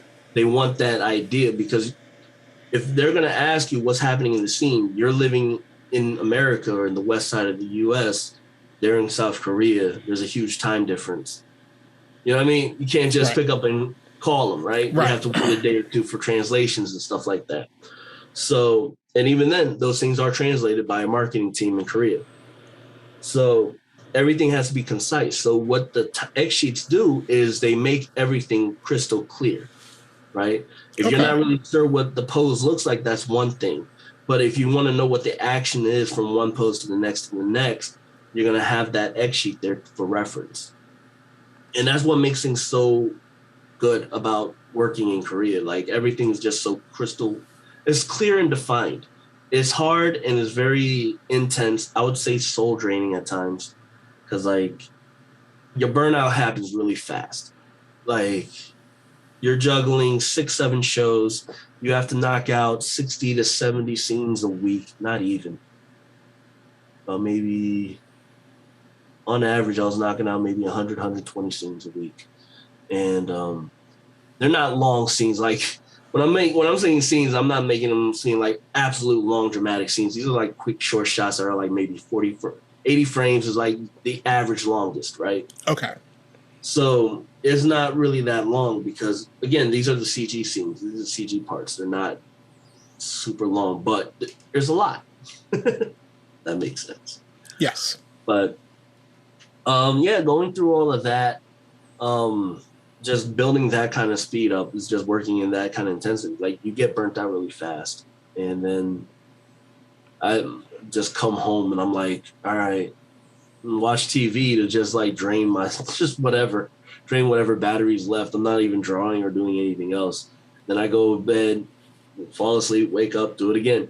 You know, that was kind of my day. Like, it would get up like at 9 a.m., get to the office by 10, leave around maybe 11, 12 at night, sometimes 1 a.m. depending on. And then, yeah, keep it moving. Vacation days weren't that long. It was like 3 days out of the year was my vacation. Oh, wow. So, yeah, because they counted Sundays as a vacation day. That's crazy, isn't it? Yeah. This almost reminds me of, here's a question that I didn't throw you, but I'm curious because I throw this to a couple of people. So what, in your opinion, is the biggest misconception when people say, I want to become an animator? What is the biggest misconception they're walking in with? I think one of the things for me, because when I was a kid, when I was young, I knew I wanted to be an animator young, right? I knew I wanted to be an animator since I was in high school. Like, I played Tekken 3 in the arcades. Okay. And I was watching Hwarang, and he was doing all those kicks that I used to do when I did Taekwondo. And I was like, that's what I want to do when I grow up. That's what I want to be. I want to be an animator that does all that fun stuff, right? Mm-hmm. The misconception is people think that, for me anyway, is that comes with, what do I want to say? Like, because I don't want to like insult other people and thinking that, you know, you ain't shit or something like that, because that's not what I'm trying to say. I'm trying to say, like, you know, it's misleading when people think that there's not there's a whole bunch of layers involved in making an animation. Right. And it's not just like one simple thing, right? Like, take the Hwarang stuff, right? It's not just an animator keying the sidekick out and stuff like that. There was a mocap animator before them, and he was basically acting all that stuff out, right? And then there's stuff that builds up to it, right? You had to build the rigging, you had to build the lighting, you had to build this, like, there's a whole bunch of stuff in there that's just meta stuff, you know? That you think that when you're looking at one animation, you're looking at just like, okay, well, this is just one solid drawing. And it might not be, you know? So for me, my misconception was that I thought that, you know, it'd be easy to get into simply because, oh, I'm just drawing something, you know? And that's not it at all. So, like, working even in the pipeline, like working in animation, like, I understood, like, just seeing all the layers of it, like how they build the shot and how they framed it. For instance, going back to Gravity Falls, like when I was working on it, I had no idea really what the show was about or what the story or the episode entailed. Like, because like my thing was just, I had to work on my shot. After that, that was it. So there was a van coming in, parks on screen, and then drives off. That's my shot. What is that? What is that in regards to the story? I don't read the dialogue. I don't know what that is. It just says from this frame to this frame, the car comes in. From this frame to this frame, the car goes out. That's it. That's all it says. Now, if I took the time to watch the animatic, which I didn't because, to be honest with you, I didn't know what Gravity Falls was. It's like, what is this, right? So it was basically, I had no idea what the stories were, what was going on in any of it until I actually watched the full episode when it comes out on air. Like, that was the case for a lot of the shows, not just Gravity Falls, but certain things with Venture Brothers, certain things with Redakai and other shows. It's just like a whole bunch of things are happening on the screen. Like, this whole story is being told, and I have no idea what that story is. I just going with whatever that data is telling me. Like, okay, so this storyboard is telling me that this thing comes in from screen left, goes ahead, does a circle, and then goes down off screen. Do we have a camera pan? We have a camera pan. Okay, so it's coming down. Let me go ahead and fix the freaking camera on my Maya screen because you had to. It's a lot of work, this stuff. But yeah, it just gets into that, and it's just freaking there. Cool. So let me throw this question to you. Okay.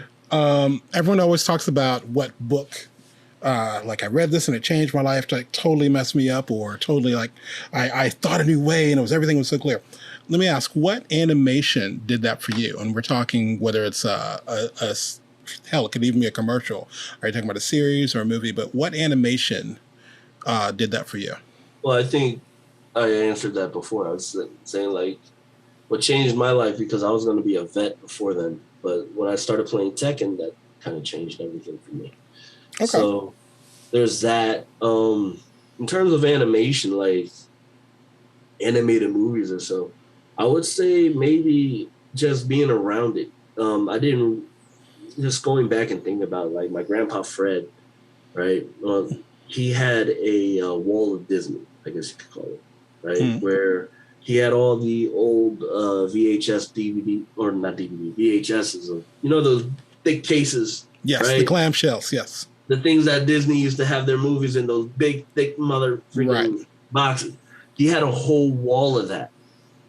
So every time I would go to Grandpa's house in New York, right, I'd just go right to that wall and just pick out a movie, pop it in his VHS and watch a Disney movie, So that kind of stuff has always been with me. Like I guess Disney has always been there, right? Because, as a kid, I watched Bambi, I watched Beauty and the Beast, and not even that. Before then, it was the Three Amigos. Okay.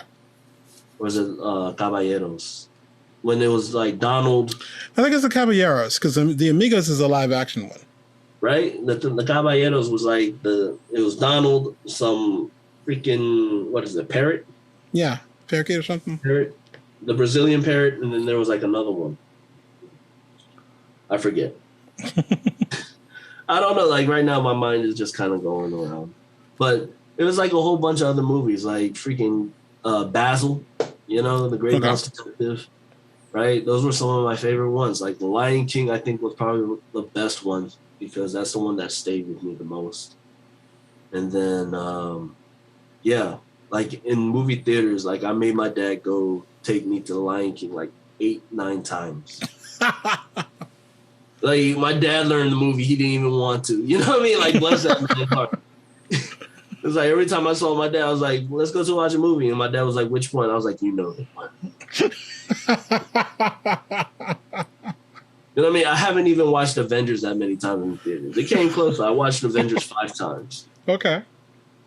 But like, yeah, like as a kid, I loved The Lion King. The Lion King was just hands down like one of the best ones that I've watched. Okay. So my last one for you. And you may have already answered this with the X sheet thing, but I'm curious. Okay. If you could snap your fingers right now and instantly change one thing about the animation industry, right? Particularly like on the 2D end of it, what would it be? Again, yeah, I think if there's one thing that I could snap is this thing that animatics and lazy reels are cool. You know what I mean? They're fine. They work nice. But when you want strict timing, like especially when it comes to TV shows, that you need. TV shows are different than film, right? I'm not talking about the actual like animated film movies. If I'm changing anything, I'm going to be changing stuff about the TV side. Okay. I would love it if X Sheets made a comeback. And simply because it just looking at it, like going through my experience working in Korea, like just understanding these X Sheets just made things so much easier, right? It's like, it also will put somebody else in the map because, or somebody else getting paid because somebody has to go out and time these motherfucking animations, right? Right. Somebody has to be there and be like, okay, well, this has to do this. This has to be at this point. This here is going to take about maybe 4 frames to do this. You know what I mean? Like yes. It'll give somebody else a job, I guess. But to me, like I really think that, especially when I was working on Archer, right? I really felt like everything was just so loose that I felt that it was a little too loose, And I think that eats into production time. So if there was anything that I would change, I would actually have like X Sheets be coming back. And I really do feel like that actually helps with just clarifying the timing of so many scenes, and it'll increase workflows because look, like take it from on my end when I'm working on animations, like on 3D animations, I'm looking at something and I'm like, okay, in Archer, I'm guessing, okay, this is either going to be 50 to 100 frames, maybe 50, 80 frames, something like that. Right. Whereas I'm looking on Family Guy and I just have to set my time to, okay, this says 84 frames. Boom, 84 frames. Okay. Says from here, the range, like I'll look at the storyboard at that point and just find out my camera, how big my cameras are going to be, right? Okay. Or rather, not my camera, my setting, I guess, my size, my screen size, right? It would be that. I'll figure that out through the storyboard, but then after that point is just popping in the poses where they were at each point. So I will go through the X sheet and find pose one on the storyboard, pop it in right there, pop it in pose 2, pop it in there, pop in pose 3, pop it in there, right? And then just clean up the timing, Right. And just clean all that up. Just clean up the animation so that's nice and smooth. And the only thing is like the reason why I say that is because it's easier when you just have things there, right? I remember when I was trying to do my own thing on certain shows, and my art director came to me and was like, "Why are you putting your own spin on this?" And I was like, "Well, because I'm an animator." And he's like, "You're hired to do a job, and that job is to do what's on that storyboard." And I was like, "But I'm an animator." And he was like, "Yes, you're making it move. Congratulations." But I'm an animator, right? But it makes sense because it's like he was like the storyboard artist already went through the trouble of putting in the pose however he wanted it, and it was already approved that way. Why are you trying to change that? Nobody wants you to change nobody's expecting you to make those changes, right? It's already in the storyboard, right? Follow the fucking storyboard. I understand. Like there was other times too where I would like try to sneak shit in. Like I would put things in. Like I put an extra car in there that looked like my car from high school or something like that, right?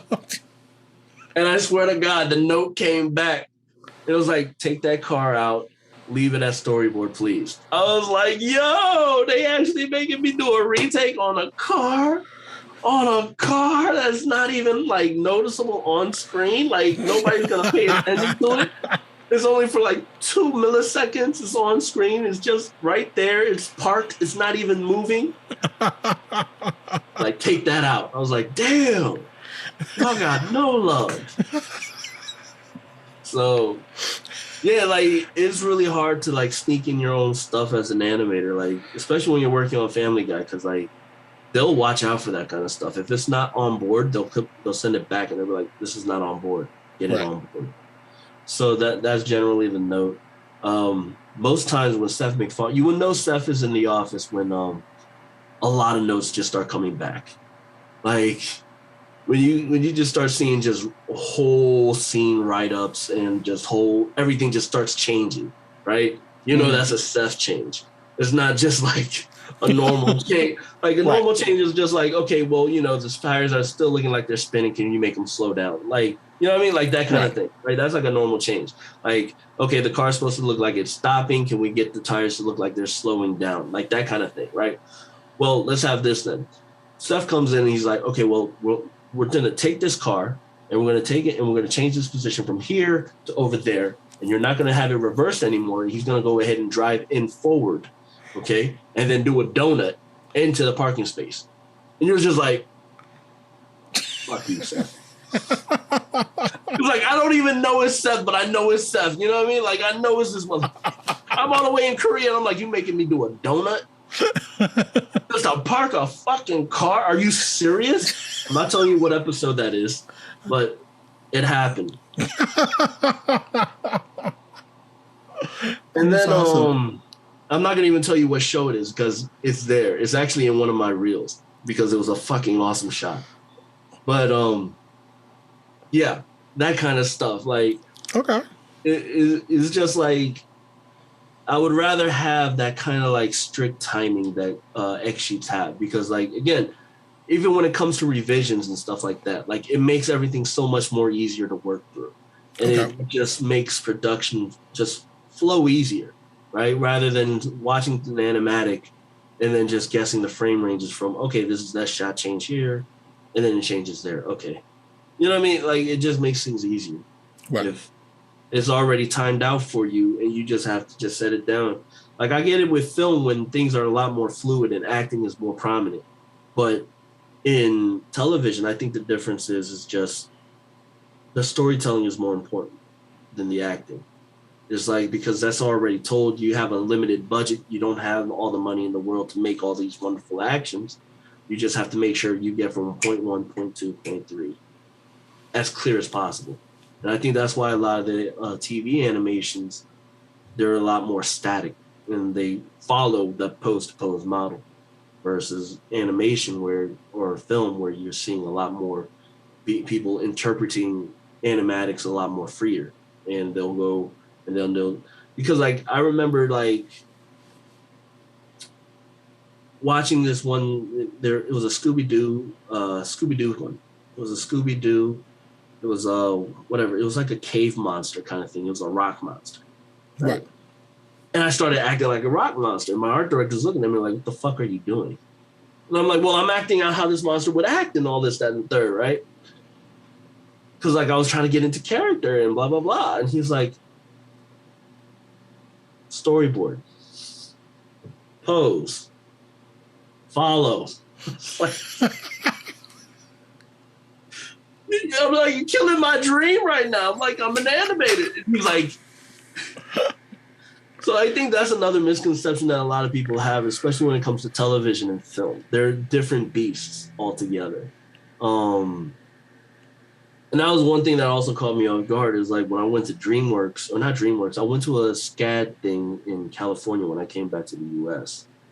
And I met with some SCAD animators, like SCAD was having this thing, and they had like some dudes who worked with SCAD alumni that were working at DreamWorks, and he was over there. He was like, yeah, man, I have like 3 scenes to work on. I was like, 3? You're only working on fucking 3 scenes and you're bitching at me about 3 scenes?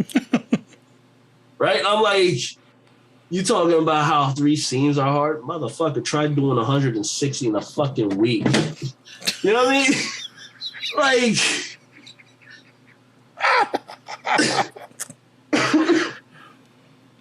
but like, yeah, it was just like, it was crazy. Like, these things were just like, because you're juggling 5, 6 shows. You're not juggling just doing one show. I'm working on fucking Family Guy. I'm working on Venture Brothers, Cleveland Show.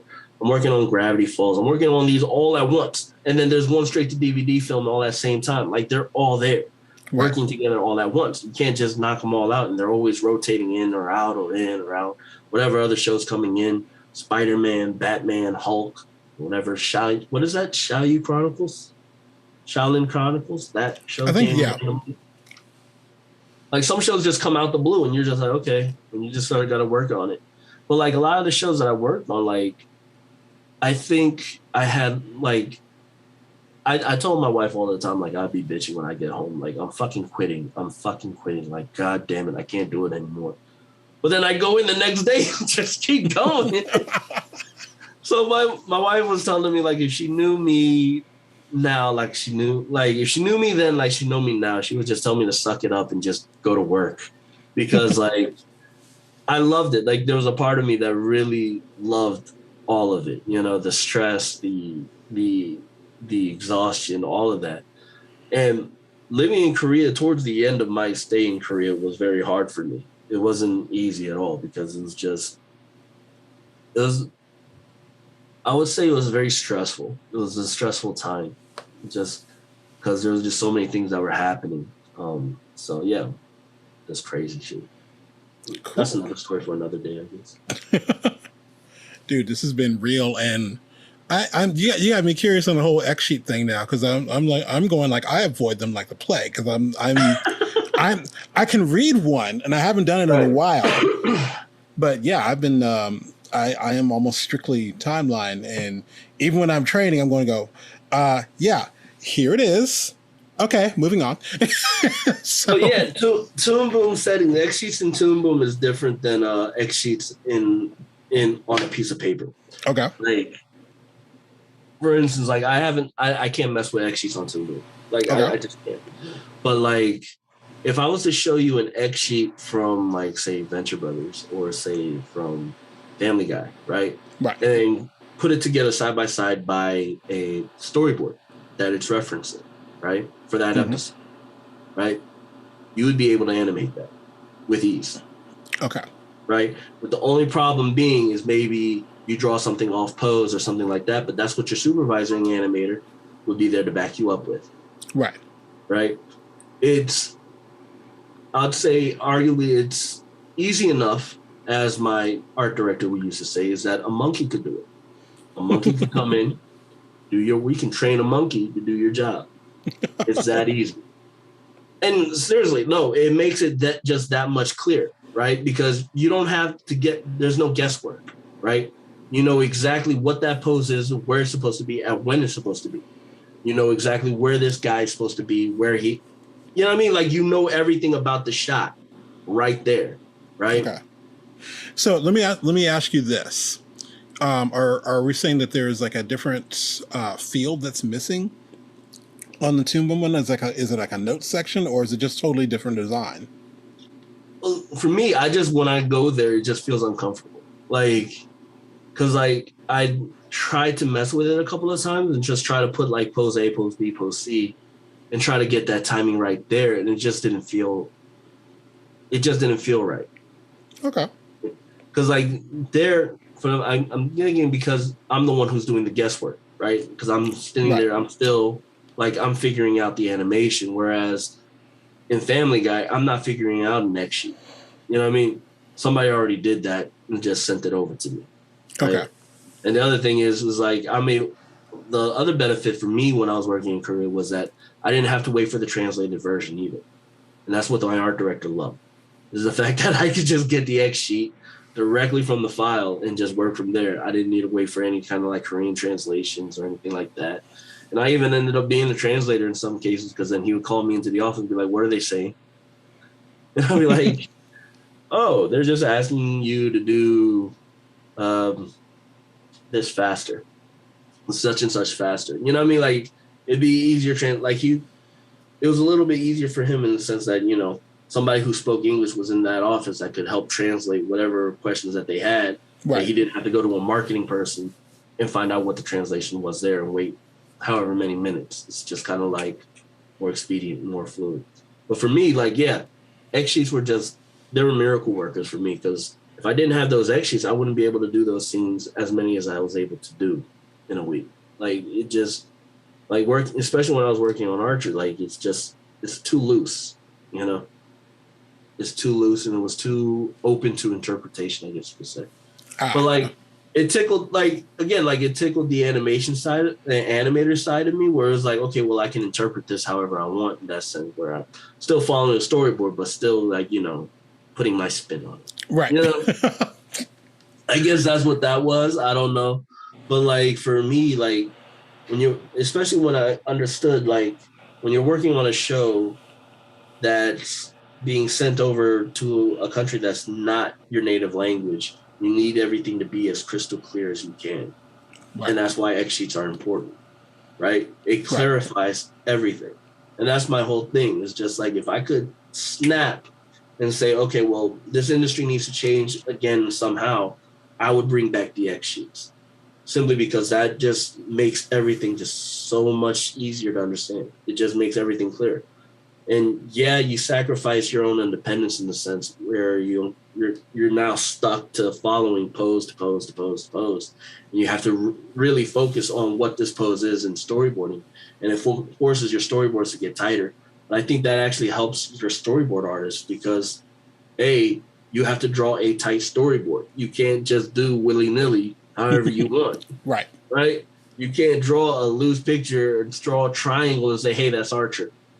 You know, you can't do that. You have to actually draw Archer how he looks, how he is. You know what I mean? Like, it would force them to draw in some sense that, and make their storyboards a lot more tight, I could say. Coolness. Well, Roberto, dude, this has been awesome. We are definitely long overdue. We got to go grab some food somewhere. Oh yes. Bar tacos. What do you say? Where? Bar taco. Bar Taco? Are you talking about? Shout out to Bar Taco. Okay, cool. Uh, Where is it located? Off of Marietta. I know there's one off of Marietta Street. Okay. Dude, let's do it, man. It's a freaking bomb ass place, man. I love Bar Taco, and I got like 6 coins waiting for you. Okay, I'm getting my free tacos. I'm gonna get them. I got my tokens. Cool. It's been real. Follow me at studio_madness if you want to see my work. MADNIS. That's my Instagram. My Twitter is Madness Studio. Opposite around. MADNIS Studio. And you can follow me. Follow me. Just follow me. Buy my shit. Support me. Love it, dude. Yeah, I mean, I'm definitely planning on a bunch of fun stuff. So I really look forward to seeing like y'all come through and help me out live my dream.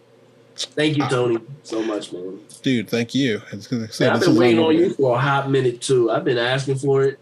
You're like, I got you. And then you just leave me hanging. And then finally, it's just like, so I'm like thinking on the side, I was like, he ain't got nobody in the interview right now. He just at the bottom of the barrel. Is that what it is?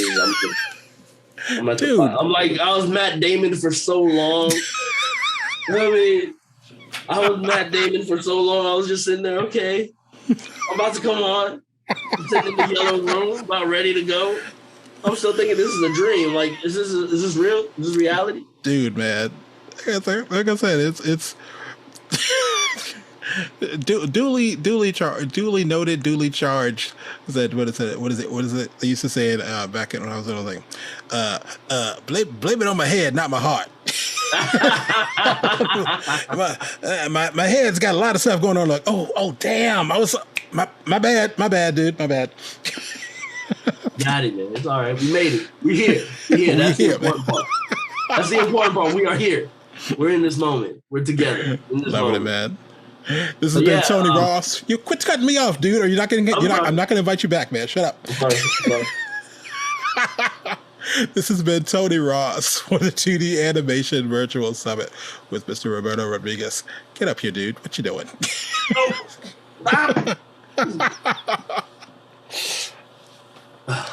Man, it's been real. But yeah, say bye. Bye. Have a good one.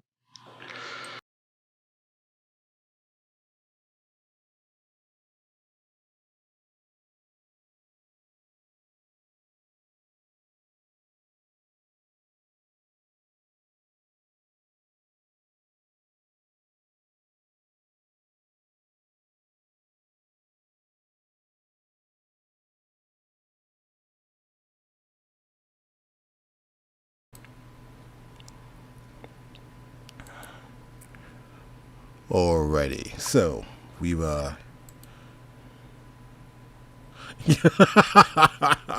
I wish. Yeah, I think I really want somebody's white chicken chili. I gotta find somebody who has some.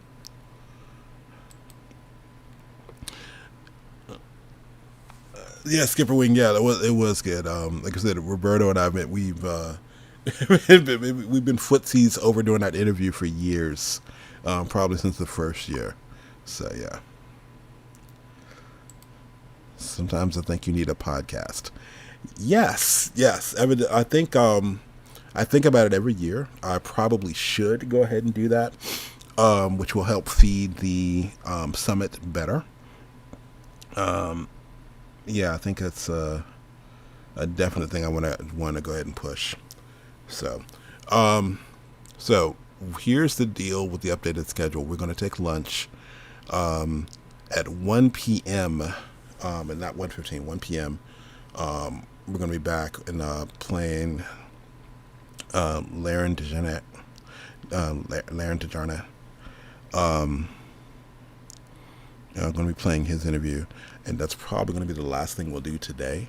I won't be doing any other trainings today because I'm going to go ahead and try to get rested up, and be able to pull off the closing tomorrow, and give away the rest of our prizes tomorrow. So yeah. So yeah, I think we're at noon.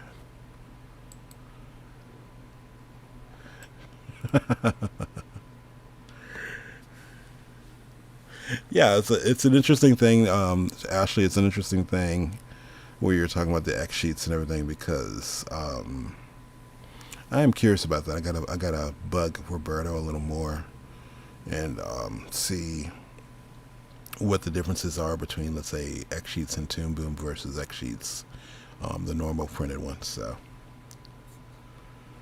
yeah. Soup up, yes, man. I want a big. I want to go and find a big warm bowl of, give me some noodles and some broth and just call it a day. All right. I'm rambling and very drowsy, so we're going to go ahead and close this one down. And again, we'll start the timer probably about 10 minutes before 1. But that's when Laren's interview will be popping up, and that'll be the last one we do for today. Hope y'all are enjoying the summit. If you haven't already, be sure to share the links and just tell other people what's going on. Because the more people that know about us, the more we can do. Keep not only Tony Teach, but definitely keep our sponsors happy, because have a decent turnout. So, all right. So this has been Tony Ross for the 2D Animation Virtual Summit. This is part 1 of day 4. We're going to close down, and we'll be popping back online right before 1 o'clock, and 1 o'clock will be Laren Desjardins, and he's got some pretty cool information. All right, have a good one.